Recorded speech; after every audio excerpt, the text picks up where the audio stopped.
Hello, welcome to my channel. If you're coming across my channel for the very first time, thank you so much.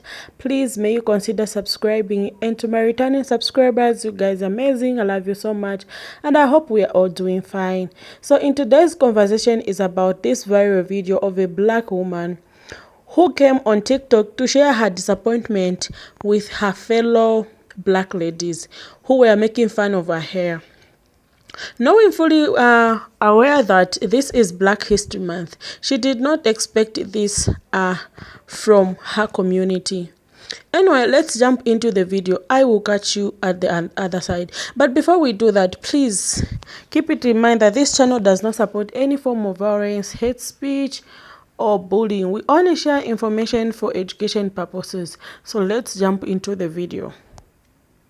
Okay, so it's dark, but I'm really heated right now, and it's just like, damn, like I can't even be black at a fucking HBCU. So, you know, I'm trying to go to my boyfriend's room real quick, right? And so when I go to my boyfriend's room, I just see these two girls that are in this little common area space looking at me outside the window, and they just staring at me, and I'm like, what the fuck? So they keep staring at me so fucking hard that to the point that they're bringing everybody. I'm just sitting there like, what the fuck are you doing? Like, why are you staring at me? And so since he's staring at me, right, I go in, I do what I gotta do, and I come out. But when I'm passing by them, when I'm trying to leave, they said, don't stare, look at my friend, ho. I'm like, bitch, what? Hold on, you're not talking to me. I go back, I'm like, excuse me, are you talking to me? She was like, oh, was you looking? No, I wasn't looking, I was minding my business until you said something. And I was like, why did you do that? She was like, oh, because I'm not gonna lie, I thought you was a crackhead. And I was like, why, because of my hair? And she was like, yeah, I can't wear my hair at 12 a.m. like this. Going to my boyfriend's room.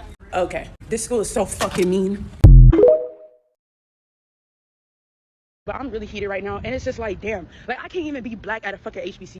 It's so crazy because I see a lot of students who went to HBCUs and end up just switching over to predominantly white school because of the simple fact that they just couldn't get along with other black people on their HBCU campus. And this video is a good example of it. Like, why do y'all worry about people so much? It's none of your business if her hair is unkept or if she's dressing crazy. Like, it's none of your business. Why are you trying to, like, police people, looks, and style? It's just so weird. It's giving very much, or I need to pick on somebody, or I need to bother somebody. And another thing is that a lot of HBCUs get tons and tons of donations from outsiders, but yet they don't keep up with their housing, their dorm rooms. They don't keep up with none of those things. That's why every year during the school year, I hear about HBCUs having mold, having floods. Also, I hear about like how the admission office isn't willing to help students who cannot pay off their student debt. It's just so much I be hearing about HBCUs, and I really be feeling like, dang, this is how historical black colleges are. Like, in my head, that's how I'm feeling. But then I just wanted to make sure that I'm not tripping or I'm not crazy. So, like, I just feel like when it comes down to HBCUs, I always am open to applying to them and see what the school is about for myself. And, you know, if I fit the school culture or I fit the school, you know, area, then that's cool. But if I don't feel the school, if I don't feel like I'm a part of the culture, if I don't feel like I belong in that school, then I just will go somewhere else. But I'm open to it. I just, you know, wish that HBCUs didn't hold such a bad reputation. That's it. I'm really heated right now, and it's just like, damn, like I can't even be black at a fucking HBCU.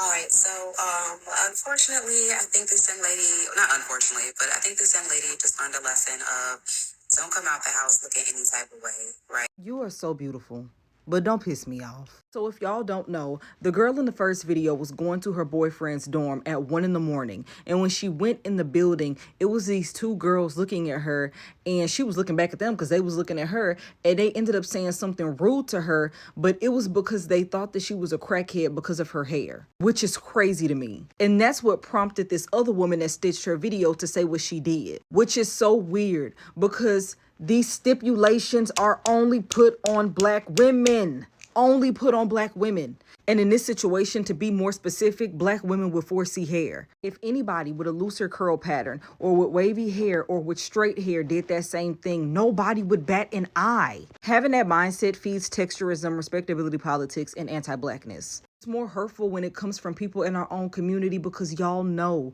that there is nothing that any of us could ever do to be respected more by people who don't like us. And not even just people on the outside that don't like us, but people on the inside that don't like different people within the black community. Because whether her hair was slicked back or not, it's not going to change the fact that what she experienced was texturism. Let's not do that. Okay, so it's dark, but I'm really heated right now, and it's just like, damn, like I can't even be black.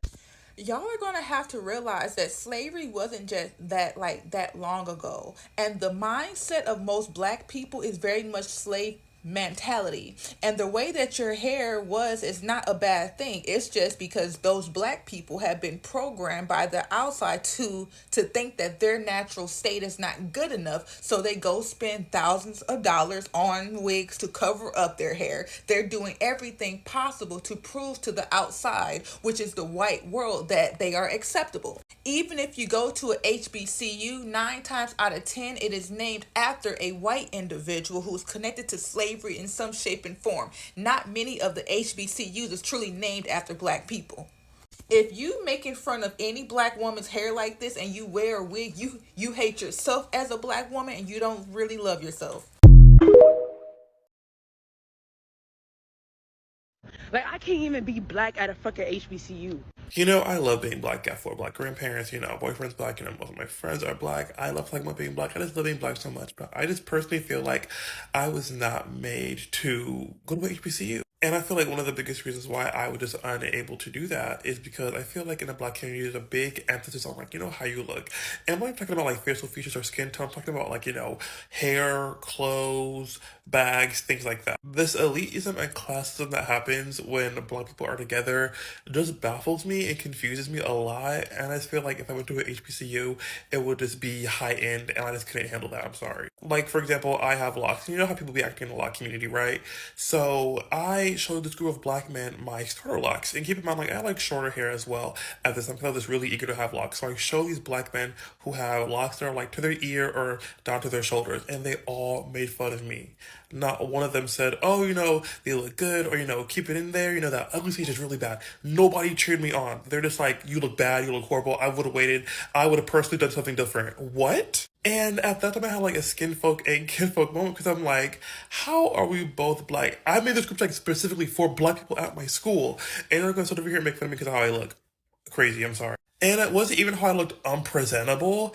It was just that, I had small, short starter locks. And I feel like even as a man, there's still a lot of privilege that I have because I feel like for black women it's worse. Like this thing in the black community of black women not being able to show their natural hair and their natural form is crazy to me. Like, why does every black girl have to have a middle part bust down? Why they gotta have a tote bag, gotta have this and that? It's crazy to me. I'm really heated right now, and it's just like, damn, like I can't even be black at a fucking HBCU. I said it once and I'll say it again. We are the only ones that do that shit to each other. Okay? We are the only fucking ones. We will dog each other the fuck out. Oh, she like a crackhead. Oh, she look like she a hoe. Yeah, she look like she ran through. Yeah, you don't see how she looked. And then y'all also do that shit in front of niggas too. And then y'all got the nerve to fix y'all mouth and tell these same men to respect us after we just dogged each other the fuck out. Make the fuck sense.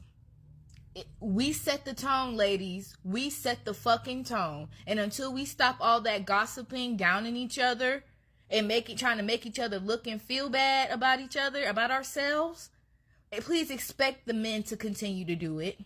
Until we stop, they're going to keep doing it. Most of the times, it's us women who do this to ourselves. As in serious, what is wrong with us women? If we throw shades at one another, what will men say? Are they going to respect us? Anyway, most of the females that would say something bad about someone's natural hair, they don't feel confident in theirs, but only loves themselves in wigs. But we shouldn't let them change who we are. People are mean for no reason and not happy about themselves. So, beauty comes within yourself. Don't just mind them. Anyway, thank you so much, people, for being part of the conversation. Please don't forget to tell me what you think in the comment section below or your experience. Thank you so much and see you in the next video. It's a bye for now and stay safe.